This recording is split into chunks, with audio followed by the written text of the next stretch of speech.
केलं होतं, पण हे आपण डीप क्लीन ड्राईव्ह मुळे आता 100 वर आले, ते 350 वर.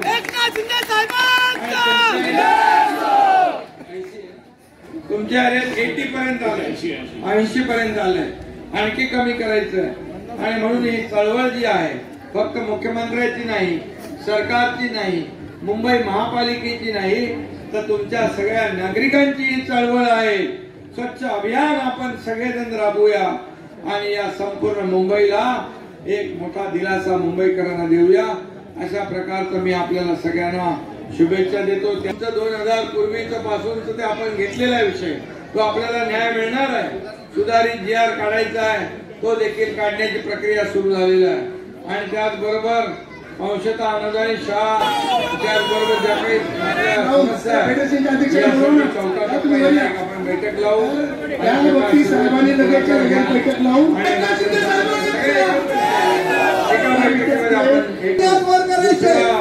दुसरा 40-60चा चौथा टप्पा 3 टप्पे साहेबांनीच दिले, त्याबद्दल त्यांचं अभिनंदन करा.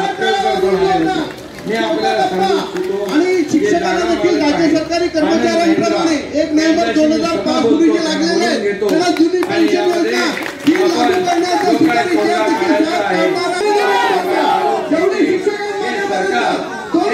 शिक्षकांनी हे सर्वसामान्यांचं सरकार, सर्वसामान्यांवर कुठलाही अन्याय आपल्या सरकारच्या माध्यमातून होणार नाही, त्यांनी त्यांच्या सूचना केलेल्या आहेत.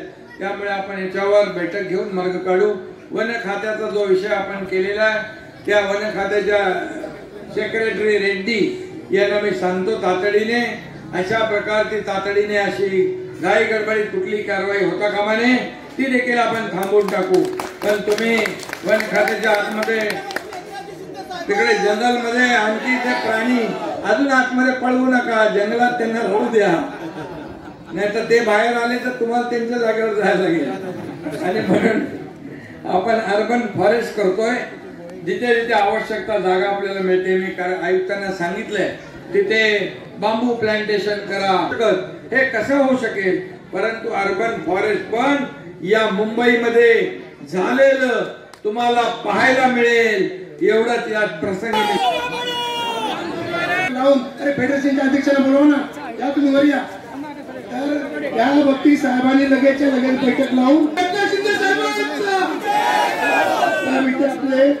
वर करायचे. 40-60चा चौथा टप्पा 3 टप्पे साहेबांनीच दिलेले आहेत, त्याबद्दल त्यांचं अभिनंदन करा. टाळ्या वाजवून जोरदार. चौथा टप्पा आणि शिक्षकांना देखील राज्य सरकारी कर्मचाऱ्यांप्रमाणे 1 नोव्हेंबर 2005 पूर्वी जे लागलेले आहेत त्यांना जुनी पेन्शन योजना ही लागू करण्याचा सुधारित GR देखील साहेब काढणार आहे. दोन्ही हात वर करा, जेवढे शिक्षकांमागेपर्यंत दोन्ही हात वर करा. शिक्षकांनी सन्माननीय मुख्यमंत्री एकनाथ शिंदे साहेबांचा, आमदार प्रकाश दादा सुर्वे यांचा. जैसे कुछ कार हो. पहली बात तो हम लोग हमारे शाखा क्रमांक 26 की तरफ से महाराष्ट्र के मुख्यमंत्री एकनाथ शिंदे का बहुत बहुत आभार मानते हैं, क्योंकि उन्होंने इतने व्यस्त समय में रहते हुए भी हमारे इस वार्ड के छोटी सी समस्या को ध्यान दिया है.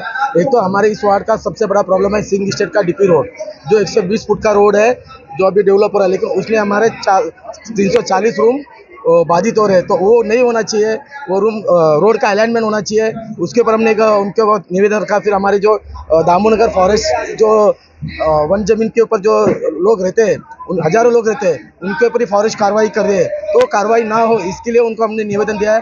और अभी आपने देखा कि शिंदे साहब ने दोनों डिपार्टमेंट को बोला है, BMC को बोला, फॉरेस्ट के डिपार्टमेंट को बोला है कि इस तरह की कार्रवाई अभी रोक दो. इसके बाद अभी बैठक होगी CM साहब के साथ में, और इसमें एक अच्छा सा रास्ता निकल जाएगी जो कि लोगों के फायदे का हो. तो क्या लगता है आपको कि अभी कुछ झोपड़पट्टियों का भी बात चली है कि उनको भी जिस तरह के कुछ प्रॉब्लम्स आ रहे हैं वो भी प्रॉब्लम सॉल्व हो, जो कि एकनाथ शिंदे ने कहा है. हमारे महाराष्ट्र CM जो है शिंदे साहब सिर्फ देने का काम करते हैं, लोगों का भले का काम करते हैं, बिल्डरों का या कोई व्यापारियों का व्यवसाय का नहीं करते. देखिए ना, इतने से छोटे से मोहल्ले में आके वो लोगों को मिल रहे, अपनी बात बता रहे, उनकी बात सुन रहे, लोगों को छोटे छोटे लोगों